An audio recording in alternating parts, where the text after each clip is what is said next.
Hello दोस्तों, स्वागत है आप सभी का हमारे इस यूट्यूब चैनल पर। दोस्तों, आज का ये वीडियो बहुत ही ज़्यादा इम्पॉर्टेंट रहने वाला है।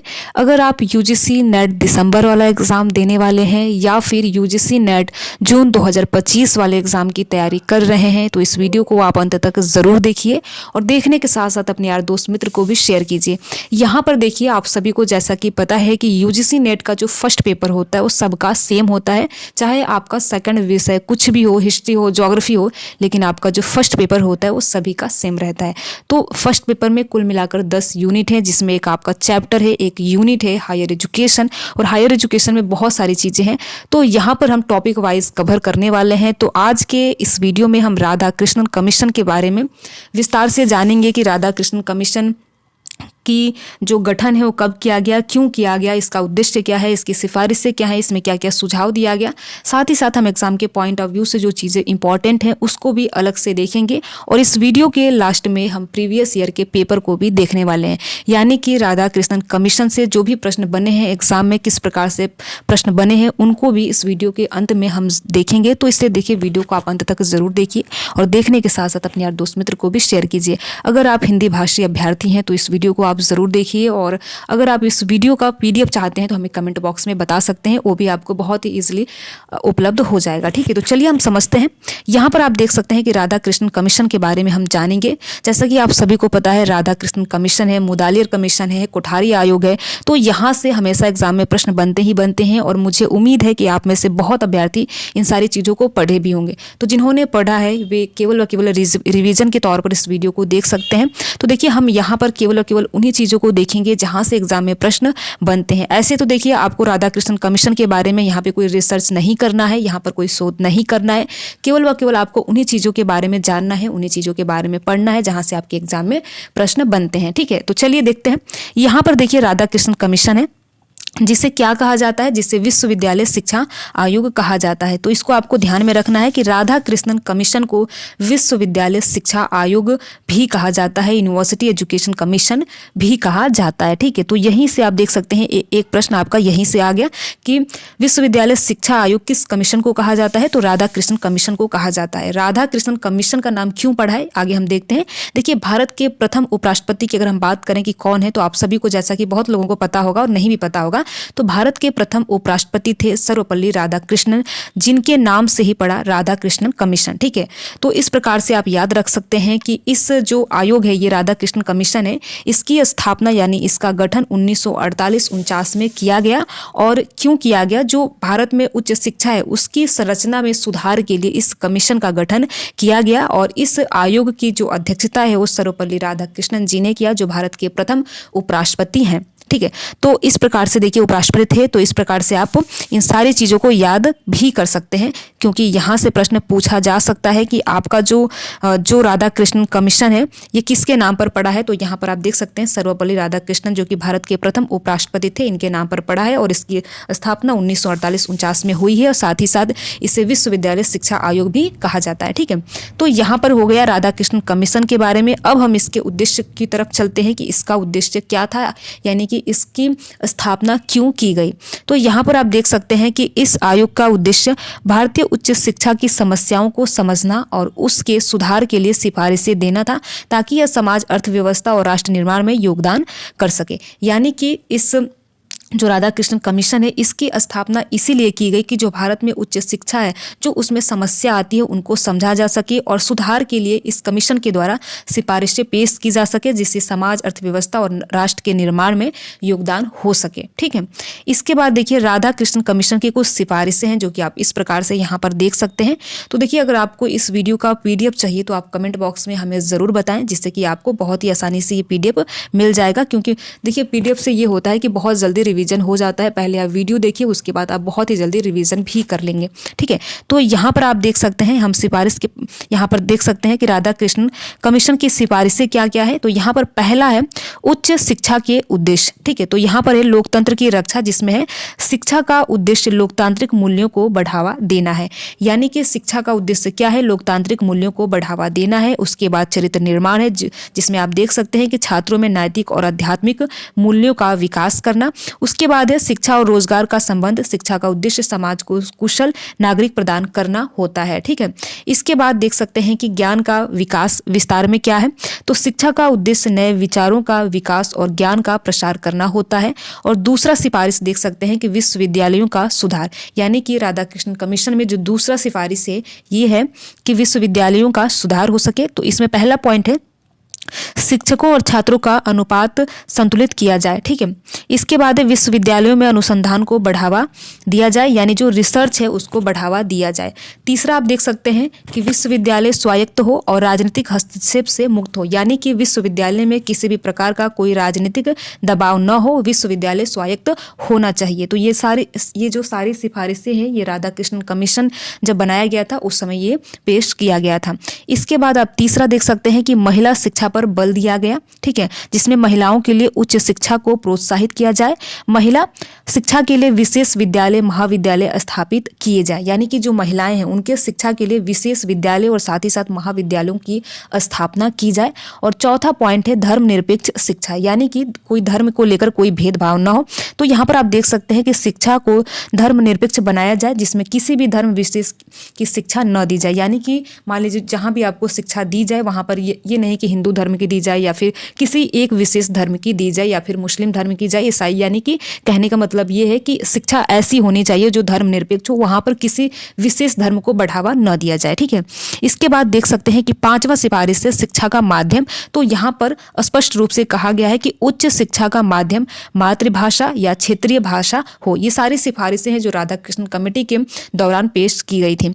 इसके बाद यहाँ पर छठा पॉइंट है, आप देख सकते हैं शिक्षा प्रणाली में नैतिकता, यानी कि शिक्षा में नैतिकता और नैतिक और सांस्कृतिक मूल्यों को सम्मानित किया जाए, साथ ही साथ शिक्षकों को आदर्श रूप से प्रस्तुत किया जाए, यानी कि जो शिक्षक की छवि है उसको बिल्कुल आदर्श रूप से प्रदर्शित की जाए, प्रस्तुत किया जाए।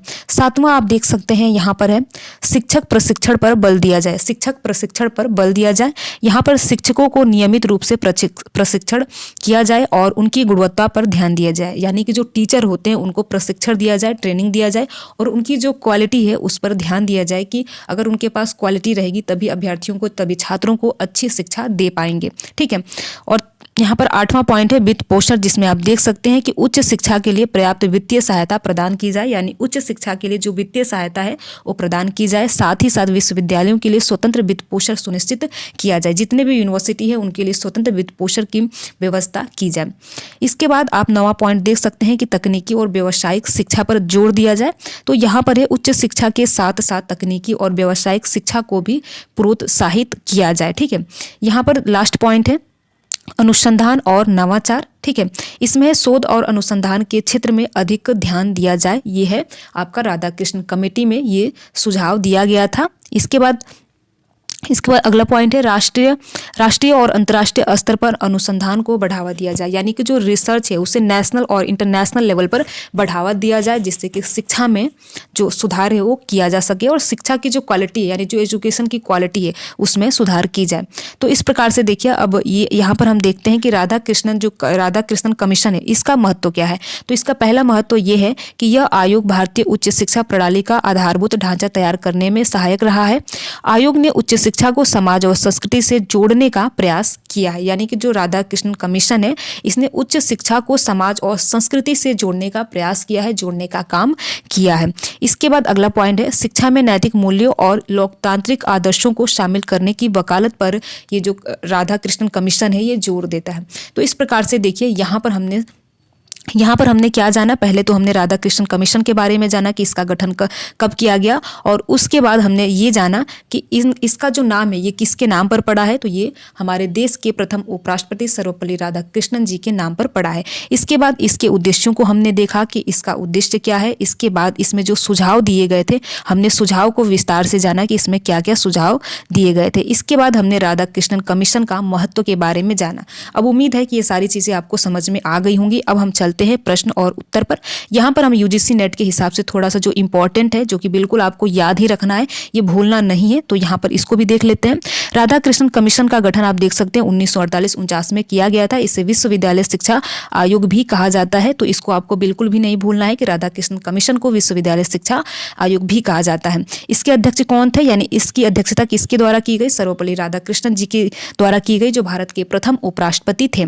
इसके बाद चौथा पॉइंट है, यहाँ पर देख सकते हैं उच्च शिक्षा में धर्मनिरपेक्षता, नैतिक और स्वायत्तता पर बल दिया गया। ठीक है, इसके बाद है शिक्षा का उद्देश्य लोकतंत्र, नैतिकता और ज्ञान का विकास था। ठीक है, तो इस प्रकार से देखिए ये यूजीसी नेट यानी आप जो एग्जाम देने वाले हैं उसके पॉइंट ऑफ व्यू से यहाँ पर ये 5 पॉइंट है जो कि आपको बिल्कुल भी याद होना चाहिए। ठीक है, इसके बाद देखिए हम अब देखेंगे प्रीवियस ईयर में इससे किस प्रकार से इस टॉपिक से किस प्रकार से प्रश्न पूछे गए हैं। ठीक है, तो यहाँ पर आप देख सकते हैं पहला प्रश्न है, देखिए पहले आप खुद ही जवाब देने का प्रयास कीजिए। जैसा कि आप यहाँ पर देख सकते हैं कि यहाँ पर आंसर भी लिखा गया है, तो पहले आप खुद भी जवाब देने का प्रयास कीजिए, क्योंकि अभी जो मैंने बताया है वहीं से ये प्रश्न लिया गया है, यानी कि PYQ से ये प्रश्न लिया गया है। तो देखिए इस प्रकार से जितना यहाँ पर आपको बताया जा रहा है वहीं से प्रश्न बनने की संभावना रहती है, और जो प्रश्न पूछे गए हैं वहीं से हमने ये सारी चीज़ों को बनाने का प्रयास भी किया है। तो यहाँ पर पहला प्रश्न है, राधाकृष्णन आयोग का गठन किस क्षेत्र के लिए किया गया? तो यहाँ पर देखिए उम्मीद है कि आप सभी को पता होगा, जैसा कि मैंने ऊपर भी बताया कि विश्वविद्यालय शिक्षा के लिए इसका गठन किया गया था। यानी कि आप यहाँ पर देख सकते हैं प्राथमिक शिक्षा या माध्यमिक शिक्षा या विश्वविद्यालय शिक्षा या फिर व्यावसायिक शिक्षा। तो राधाकृष्णन कमीशन का गठन विश्वविद्यालय शिक्षा के लिए किया गया, तो यहाँ पर सी ऑप्शन सही होगा। देखिए ऐसे ही प्रश्न पूछे जाते हैं और पूछे भी गए हैं, ये जो प्रीवियस ईयर में पूछे गए वही मैंने यहाँ पर लिया है। इसके बाद दूसरा प्रश्न आप देख सकते हैं कि राधाकृष्णन आयोग ने शिक्षा का माध्यम क्या सुझाया? यानी कि जो राधाकृष्णन आयोग है उसमें शिक्षा के माध्यम को क्या सुझाया गया? जैसा कि मैंने ऊपर ही बताया है, तो मातृभाषा या क्षेत्रीय भाषा सुझाया गया है, तो यहाँ पर बी ऑप्शन सही होगा। यहाँ पर आप देख लीजिए जो मैंने आपको अभी पढ़ाया है वहीं से यहाँ पर प्रश्न पूछा गया है। तो यहाँ पर देखिए इसको देख लेते हैं, क्योंकि ऐसे ये रहेगा कि याद रहेगा कि कहाँ से प्रश्न पूछा गया। तो यहाँ पर देखिए शिक्षा का माध्यम है, तो यहाँ पर देख सकते हैं कि उच्च शिक्षा का माध्यम मातृभाषा या क्षेत्रीय भाषा हो, तो वहीं से देखिए यहीं से प्रश्न पूछा गया है कि उच्च शिक्षा का माध्यम क्या होना चाहिए। ठीक है, तो देखिए ये प्रीवियस ईयर में पूछा गया है, यहाँ पर मैंने एक भी प्रश्न अपने मन से नहीं लिया है, ये जो आपका प्रीवियस ईयर में पूछा गया है केवल और केवल मैंने उन्हीं प्रश्नों को उठाया है। तो आप यहाँ पर देख सकते हैं राधाकृष्णन आयोग ने शिक्षा का माध्यम क्या सुझाया था? तो यहाँ पर मैंने अभी ऊपर बताया कि मातृभाषा या क्षेत्रीय भाषा सुझाया था। इसके बाद तीसरा प्रश्न है, राधाकृष्णन आयोग का मुख्य उद्देश्य क्या था? तो देखिए पहला उद्देश्य रोजगार प्रदान करना, या दूसरा उद्देश्य लोकतांत्रिक मूल्यों और नैतिकता को बढ़ावा देना, या तीसरा है व्यवसायिक शिक्षा पर बल देना, या धार्मिक शिक्षा पर बल देना। तो यहाँ पर बी जो ऑप्शन है यानी दूसरा जो ऑप्शन है बिल्कुल सही है, लोकतांत्रिक मूल्यों और नैतिकता को बढ़ावा देना, यानी बी बिल्कुल सही है। अब हम चौथा प्रश्न देखते हैं। यहाँ पर आप देख सकते हैं राधाकृष्णन आयोग ने किस पर विशेष बल दिया? तो राधाकृष्णन जो कमीशन है वो विशेष रूप से महिलाओं पर बल दिया, जिसमें अभी मैंने आप सभी को ऊपर बताया कि महिलाओं के लिए एक अलग से विश्वविद्यालय या फिर महाविद्यालय की स्थापना पर बल दिया गया। तो यहाँ पर महिला शिक्षा पर विशेष बल राधाकृष्णन आयोग के द्वारा दिया गया। ठीक है, इसके बाद पांचवा और अंतिम प्रश्न आप यहाँ पर देख सकते हैं, राधाकृष्णन कमीशन का दूसरा नाम क्या है? तो ये वीडियो के शुरुआत में यानी इस लेक्चर के शुरुआत में ही था कि विश्वविद्यालय शिक्षा आयोग ही इस कमीशन का दूसरा नाम है। ठीक है, तो यहाँ पर सी ऑप्शन बिल्कुल सही हो जाएगा।